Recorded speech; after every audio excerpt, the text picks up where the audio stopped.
നമസ്കാരം. ന്യൂസ് കേരള പ്രധാന വാർത്തകളുമായി CK നാസർ കാഞ്ഞങ്ങാട്. വന്യജീവി ആക്രമണത്തെ തടയാനായി കർമ്മപദ്ധതിയുമായി വനം വകുപ്പ്. ഇതിനായി വനം വകുപ്പ് 10 മിഷനുകൾ രൂപീകരിച്ചു. എല്ലാ ഫോറസ്റ്റ് ഡിവിഷനിലും ആനത്താരകൾ നിർമ്മിക്കാനും വന്യമൃഗങ്ങളുടെ സ്ഥിരം സഞ്ചാരപാതകൾ നിരീക്ഷിക്കുവാനും കർമ്മപദ്ധതിയിൽ തീരുമാനമായി. വന്യമൃഗങ്ങളുടെ സ്വഭാവമാറ്റങ്ങൾ പഠിക്കാൻ വിദഗ്ധ സമിതി രൂപീകരിക്കാനും വനാതിർത്തികളിൽ സൗരോർജ്ജ വേലികൾ സ്ഥാപിക്കുവാനും കർമ്മപദ്ധതിയിൽ തീരുമാനിച്ചു. മനുഷ്യമൃഗ സംഘർഷത്തിന്റെ പശ്ചാത്തലത്തിൽ വയനാടിന് 50 ലക്ഷം അനുവദിച്ച് ദുരന്ത നിവാരണ വകുപ്പ്.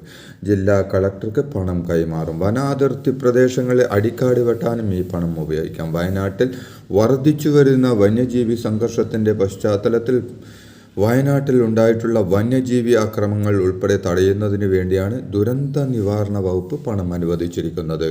കാട്ടാന ആക്രമണത്തിൽ ആളുകൾ മരിക്കുന്ന അതീവ ഗുരുതര സാഹചര്യത്തിൽ വനം വകുപ്പ് മന്ത്രി A K ശശീധരൻ രാജിവെക്കുകയോ മുഖ്യമന്ത്രി അദ്ദേഹത്തെ അടിയന്തരമായി പുറത്താക്കുകയോ ചെയ്യണമെന്ന് KPCC president K Sudhakaran MP പറഞ്ഞു. ജനവാസ മേഖലകളിലേക്കുള്ള വന്യമൃഗങ്ങൾ ഇറങ്ങുന്നില്ലെന്നും കാട്ടിലേക്ക് ആളുകളാണ് കടന്നുകയറുന്നതെന്നുമുള്ള വനം മന്ത്രിയുടെ പ്രസ്താവന കേട്ടാൽ കാട്ടുമൃഗങ്ങളാണോ ഈ സർക്കാരിനെ തെരഞ്ഞെടുത്തതെന്ന് തോന്നിപ്പോകുമെന്നും കാടിനെക്കുറിച്ചോ മലയോരവാസികളെക്കുറിച്ചോ ചുക്കും ചുണ്ണാമ്പും അറിയില്ലാത്ത മന്ത്രിയാണ് നമുക്കുള്ളതെന്ന് സുധാകരൻ പറഞ്ഞു. മനുഷ്യ വന്യജീവി സംഘർഷത്തിൽ വനം മന്ത്രിക്കെതിരെ രൂക്ഷ പ്രതികരണവുമായി ഇൻഫാം ദേശീയ ചെയർമാൻ ഫാദർ തോമസ് മാറ്റമുണ്ടയിൽ. വനം മന്ത്രിക്ക് കഴിവില്ലെങ്കിൽ തിരിച്ചു വിളിക്കണമെന്നും കഴിവുള്ള ആളുകൾ മന്ത്രിസ്ഥാനത്ത് വരണമെന്നും ഫാദർ തോമസ് മാറ്റമുണ്ടയിൽ പറഞ്ഞു. സംസ്ഥാനത്ത് വീണ്ടും കാട്ടാന ആക്രമണത്തിൽ മരണം. വയനാട് അട്ടമല ഏറാക്കുണ്ട് കോളനിയിലെ ബാലകൃഷ്ണനാണ് കൊല്ലപ്പെട്ടത്. 27 വയസ്സായിരുന്നു. കഴിഞ്ഞ ദിവസം രാത്രിയാണ് ആക്രമണം നടന്നതെന്നാണ് വിവരം.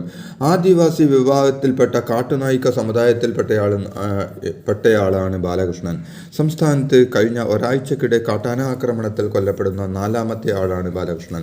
ഈ വർഷത്തെ 7ാമത്തെ മരണവും കാട്ടാനാക്രമണത്തിൽ കഴിഞ്ഞ 8 വർഷത്തെ 180 ജീവനുകളാണ് സംസ്ഥാനത്ത് പൊലിഞ്ഞത്. കഴിഞ്ഞ വർഷം 12 പേർ കാട്ടാനാക്രമണത്തിൽ മരിച്ചു. സംസ്ഥാനത്തെ വന്യജീവി ആക്രമണത്തിൽ സർക്കാരിനെതിരെ രൂക്ഷ വിമർശനവുമായി തലശ്ശേരി രൂപത ബിഷപ്പ് മാർ റെമിജിയോസ് ഇഞ്ചാനിയൽ.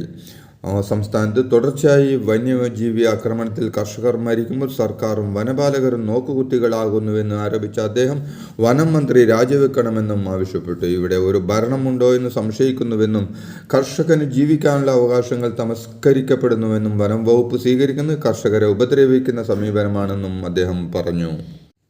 വനം ഉദ്യോഗസ്ഥർക്ക്